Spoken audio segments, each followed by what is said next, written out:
Hello guys and welcome to the channel. Today I'm going to show you how you can remove a notification software like a tabula ads or other like that things from your Samsung Galaxy M04.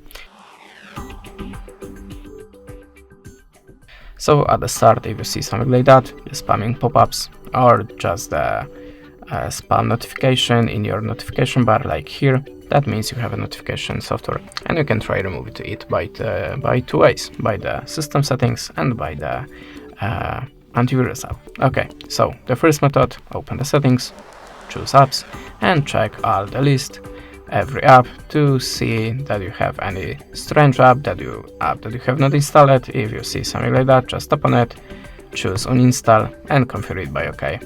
Then go back to the app list in the second step, look for your web browser and tap on the storage.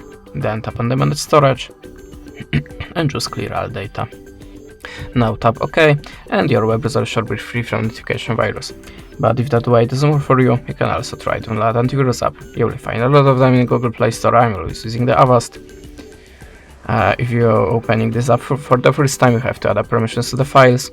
And now just tap on the scan now big button, and after the scanning process, all of the softwares, unwanted softwares, the viruses should be deleted.